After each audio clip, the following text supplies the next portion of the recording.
Horticultural Society. Now, the Horticultural Society has been around since the 1890s. Yeah, the 1890s. But they never had a place to call home. So, this was a great match. We opened up our gates back in 1972. And since then, we've grown quite a bit. The garden now covers over 385 acres. We have over 80 acres of lakes. We've got 9 different islands here. We've got a number of bridges that connect most of those islands. And we have 28 distinct display gardens here. Each one is prettier than the next. Each one's got its own story to tell. And you can really learn an awful lot in every single one of those gardens. And we keep building, keep improving here in the garden. If you look off to the right, you'll see where our new picnic area is.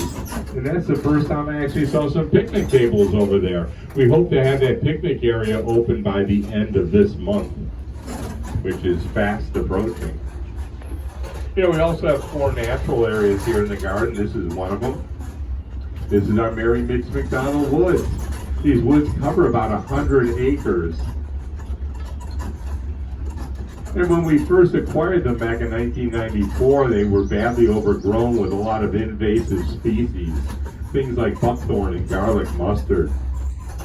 So our staff went into these woods and using chainsaws, they cut out the buckthorn.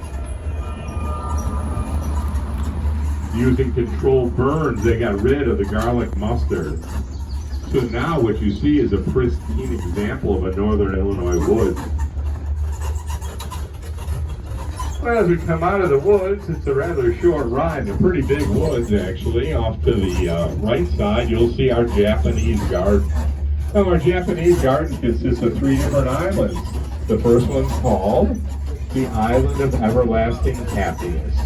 And if you look at that island, you'll notice that there are no trails on it. There's no benches on it. There's not even any bridges to it. That's because that island is reserved for the souls of the immortals. You know, legend has it it's built on the back of a sea turtle. And if any mortal man tries to approach that island, that sea turtle's going to rise up and swim away and take the island with it. And if you look at the shoreline, that dark green bush with the rock in front of it, I think it looks like a turtle. So it reminds me not to try to go there. You guys probably have noticed that little vehicle out there on the water. That's our water weed whacker. And what that thing does is it skims the water and pulls up any excess vegetation. On the far shore, you might have saw the base of our waterfall. Our waterfall is a man-made waterfall that soars 45 feet above the garden. We have several trails that take you up to the top. You get a very pretty view from up there. Plus, you have the extra added feature of being able to listen to the sound of the water as it cascades down. If you look through the trees, you'll see the second Japanese island. That's the island of the cool, pure breeze. That features an arbor house with a Zen garden. Now, a Zen garden is a dry garden of sand and gravel, and we rake ours in such a way so it resembles waves crashing on the water. If you look through the trees, you'll see a bridge. It's our zigzag bridge. And it zigzags for an important reason. And that's because we all know that evil spirits can only travel in a straight line. So if you've got an evil spirit chasing you today, if you run across our zigzag bridge, that spirit can't zig or zag. It's going to fall in the water, and you're going to have an evil spirit-free day. Now we're going to deviate a little bit from our normal tour, which typically goes off to the right, but we're going to head back to where your destinations are.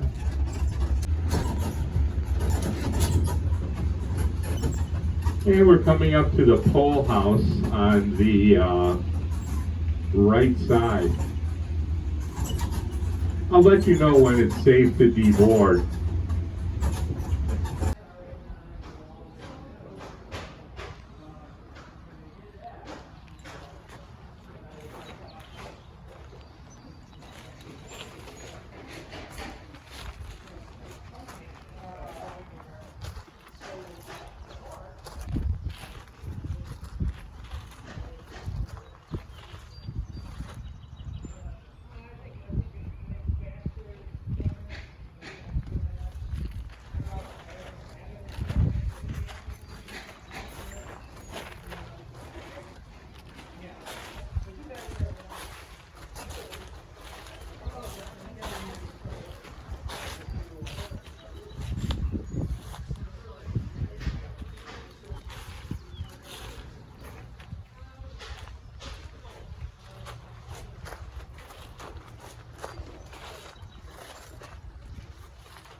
can walk through if you would like. Thank you.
Blooming mums for the fall, and then they'll get forklift onto the back of a dump truck and up for display.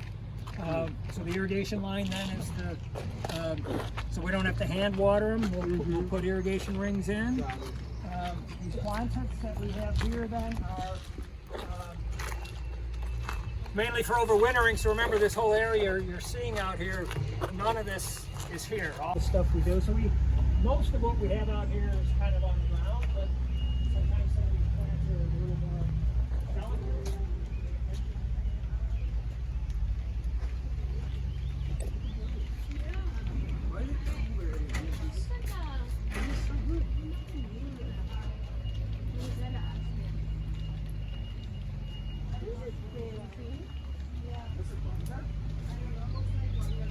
Yeah, I wonder what it is.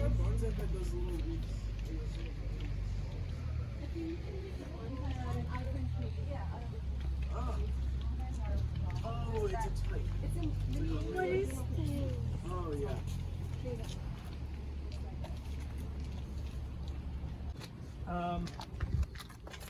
So we weren't washing any of that, but do you see how there's holes in these pots? So these are called root makers. So what that does is it root prunes.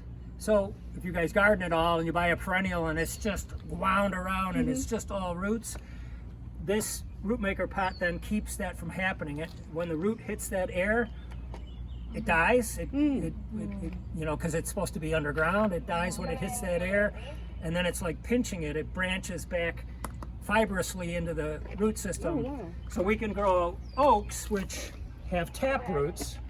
So oaks have one big root that goes down from the acorn when you do it. This won't develop that. It'll be a fibrous thing, and that's how every pot that it lives in is a root maker pot. So we have little 2.5-inch pots all the way up to big 15-gallon pots. And in the industry, they have 60-gallon pots, big, huge ones. But because of our overwintering capabilities, we only go 15 gallons. It's the biggest. So this is what the nursery division is doing right now. They're up potting, and we don't do hundreds of thousands of one type of thing. We grow smaller numbers because we're going into collections and land is finite. We only do 35 acres, so we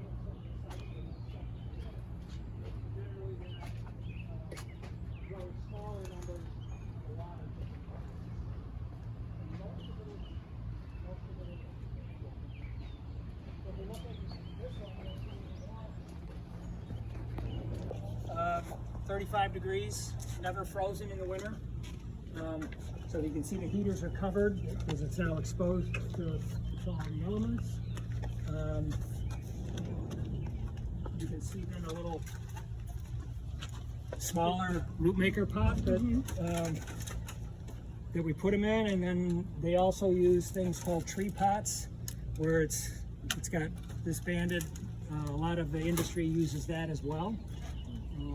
But a lot of different stuff, not be part of our collections. It might be a new species that they collected from another part of the world that they'll bring back, and we'll get to germinate and grow plants. And, so they call that adding taxa to the forest, and obviously that's not something we're currently doing. But we've had trips to Japan and Korea and China and so forth. So yeah. It's kind of a cool thing. So, gives you a little idea of what we're doing. Can we go in here? Yeah, that's just where cats are lower flowering. Oh, They're so beautiful.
Steve, it's Brian.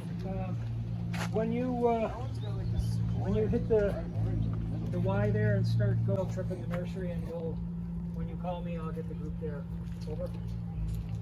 Okay, no problem. I'm actually picking up the group from the post house right about now. So I'll pull up by the proclamating area. Whenever you get there. 10-4. Good to know. Thank you, Steve. I'm glad you got to be a part of it. Oh, wouldn't have missed it.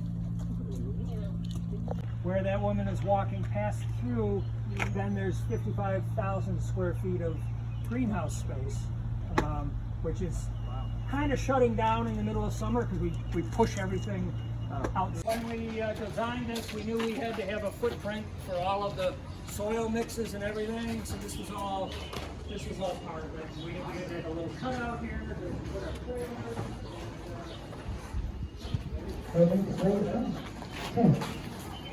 It's not the to the right. So, I love it. And everything. There's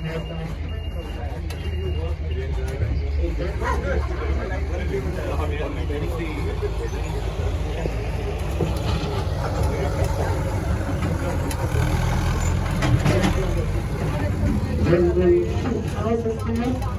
This guy that lives in a Plattsburgh. You have the boss. They're just any other greenhouses. We're going to get a good tour of the back houses back here. We'll put up here this day. The front production there. Studio there. Not very before.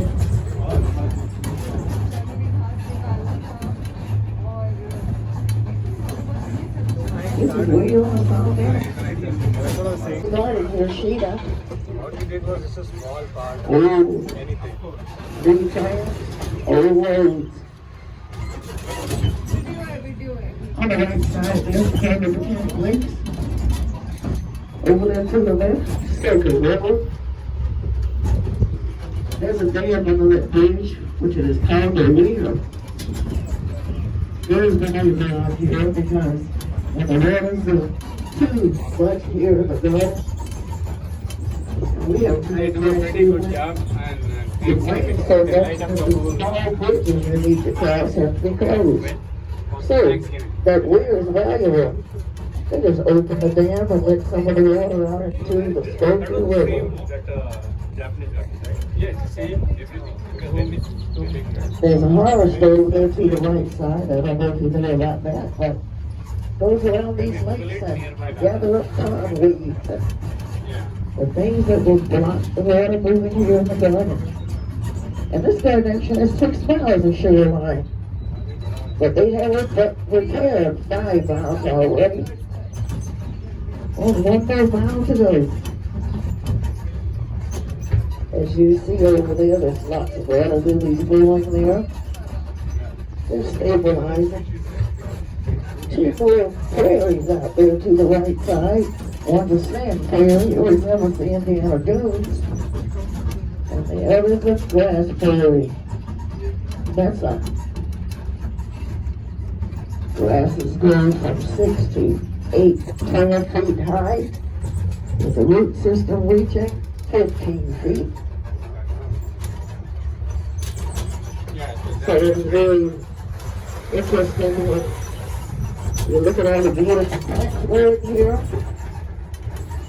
That's a hill prairie over there with the common flowers and vine. Well, nowadays it's down in the fen prairie, which is at the bottom. If you don't know about these prairies, we try to help the pollinators here because we have learned that the bee population is separate.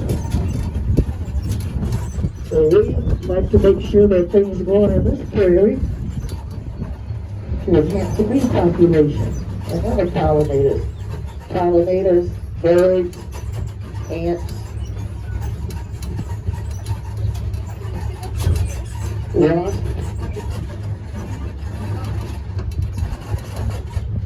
and of course honeybees. That's the river over there. An exhibit left over from last year when we celebrated our 50th year here. Country poetry. Those pale-colored circles there, those are Nancy's. They're painted especially beautiful. Each one, which is about 9 of them in this garden, each one is with a personal poem written on it. And they have 2 occasions coming up soon where there'll be special poems, where one who would like one, and they will write a poem for you. Evening Island over there with a Carillon bell system, a bell tower, is unique because it has been transported from Holland to Evening Island there. And they put 38 bells on it. The smallest one weighs a bare 24 pounds. The largest one's 5,000 pounds. The decking on that bridge, the Serpentine Bridge, has just been completed. It's very beautiful. They also put the lights out there again. The only thing you can see in this garden when it's very dark, those lights are on. Looks quite magical crossing the Great Basin there. And of course, they have those palish green trees over there, which looks to me like white sky birds. I think it's valid only today, right? There's a sensory No, I asked garden. her. She said Walking through there is very fragrant, and it's a place that you're invited to touch the plants. If you can't sniff them, you're free to do so. That little bridge over there is longer than the island that it is going to, which is Spider Island. With lived, beautiful catappa trees that blossoms with minute orchids. And all the purple trees with a strange shape out there. Those big trees, some are weeping, some are upright. But a common feature about a beech tree is that their bark looks like elephant skin. Spider Island out there, smallest of the 9 islands. Named Spider, not because it is covered in spiders, but rather because the donor's wife had a nickname, it was Spider. The story is she didn't believe in having insects hurt, especially not spiders. Her nickname was Spider. So, Spider Island. Great little island to walk on. There's a little bridge out to the right side, actually going south from the Regenstein Center. Walk on the bridge. The bridge is unique. That bridge is made of black locust, a very strong wood. So, the bridge is interesting. The pylons under the bridge, very interesting. Made of black locust, but not buried in cement to hold it up, to stabilize it. But the pylons are shaped like pencils and nailed into the ground. Ohio Buckeyes here to the right side. They produce a nut with a very thick crust, very cracky. And the nut is beautiful. It reminds you of a very pretty shiny chestnut. And the thick outer covering is gone. It looks like a chestnut except for the design on it. It looks like a male deer's eye. Oh, the Buckeye, because it does look like a male deer's eye. Look out there at the boardwalk. That's outside the garden. Lots of water lilies are blowing now, but the lotus blossoms have not come up yet. But on the right side of this, you will see our famous bug garden. 34,000 bugs planted in layers. That's for continuous blooming. Blooms all the season. Fruit Vegetable Island. 8 beehives out there. That is helping the pollination of those veggies out there. Without pollinators, you would not get a veggie or a fruit tree. And that island has about 34 fruit trees, some pear trees, and in a very interesting style, upright gardening. Espaliers. Trees are trained on arbors and fences and brick walls. In very nice shapes, some shaped like fans. There's a